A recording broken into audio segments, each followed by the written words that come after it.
believe it or not, this hoof is not the problem that we are treating. I believe she's got a much more substantial problem on this back right foot, because she's not even showing lameness on this left one, meaning that the back right foot must be incredibly painful. This is the Hoof GP. So Kev does a fantastically important job. He spots the lame cows coming into the crush so that I know which foot the cow is lame on. And he told me the back right foot on this cow was what was causing her all of her pain. So when I picked up the back left and this is what I trimmed away, you can imagine how bad the back right must be. She's not showing any lameness on this back left foot because she's using it, because that right now, believe it or not, is her good foot. This is a sole ulcer and it's trimmed out really, really nicely. This block will take all of the weight away from this. So although she wasn't showing any pain before, she definitely would have been in pain. And that block now will be able to take all of her weight so that hopefully we can attack this back right foot and do what we can to fix that. Right, without further ado, let's see what's hiding underneath all of those loose layers of hoof on. So if you look from the side on, you can see this hoof is massively oversized to this hoof. This is a sleeves rolled up kind of job.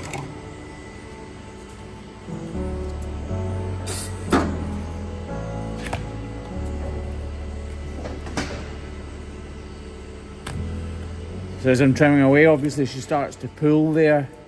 You saw me just hesitate a little second just to get her to compose herself. Obviously this foot is extremely sore for some reason.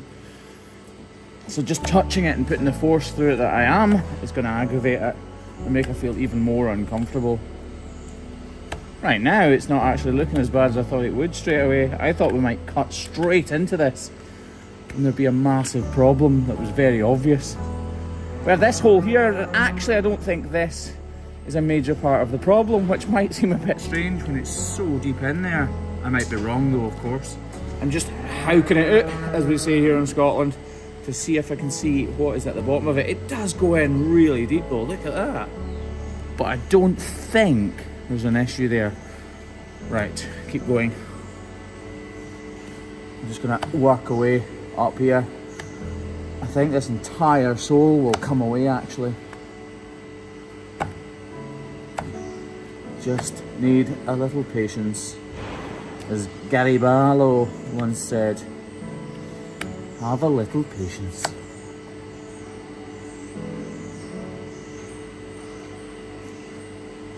Oh, look, more layers appearing and a bit of moisture or fluid starting to come through there.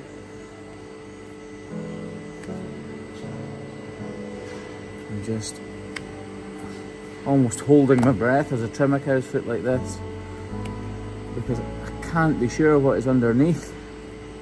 Clearly I know there's an issue, but don't know how deep in that issue is.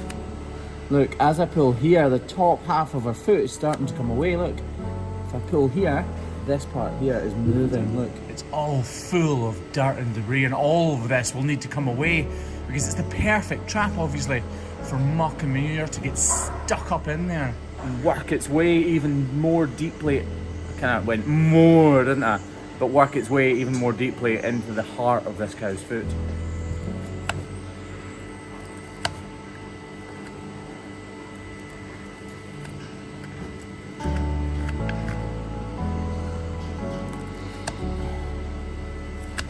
You wouldn't have known there was so much muck up in here, would you? It's literally full of the stuff.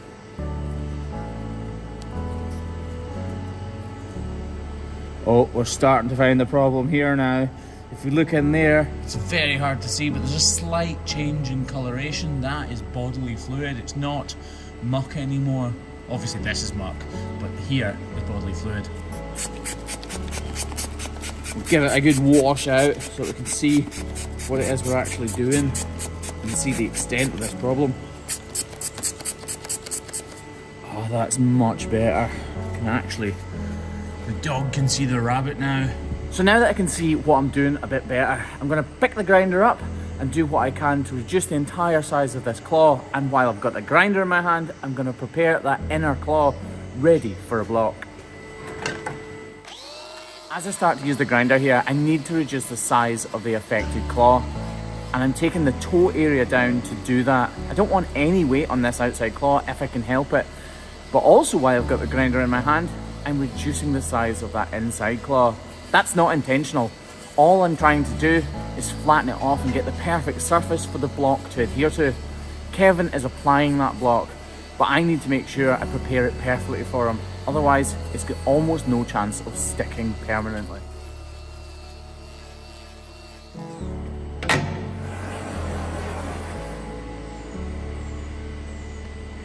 And with that block in place, it's time to get back to the trimming.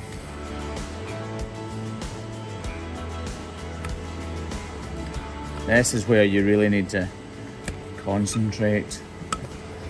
Take little slithers away from this hoof horn, but we're using a huge amount of force to do that.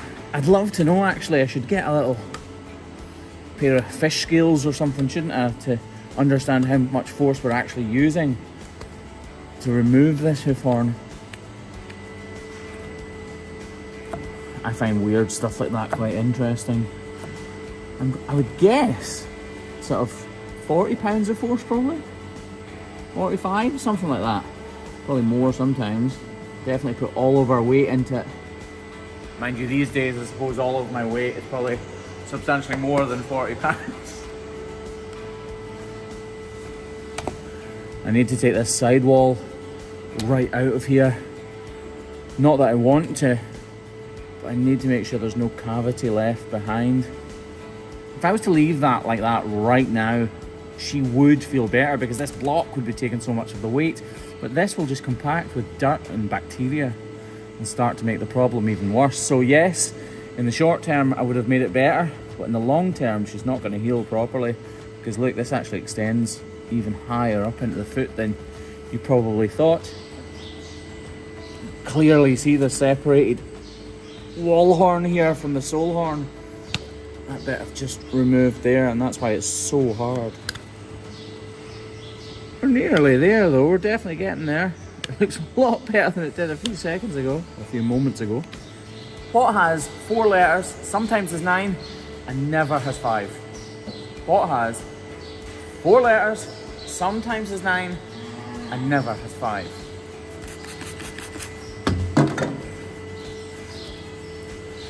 There's actually some dermatitis on here, so we need to get it as clean as we possibly can before we treat it, so that we're not treating dirt. And it's actually the dermatitis that our products are in contact with.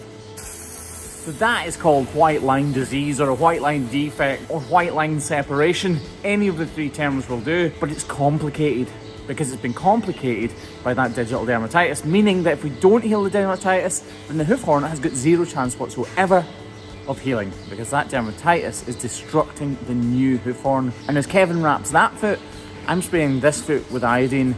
This problem isn't affected by digital dermatitis, so while the iodine does its job dehydrating the outer layers of hoof horn over here, the RAP salicylic acid and Repaderma will do its thing on the back right foot, and this cow should be far more comfortable in a couple of days' time.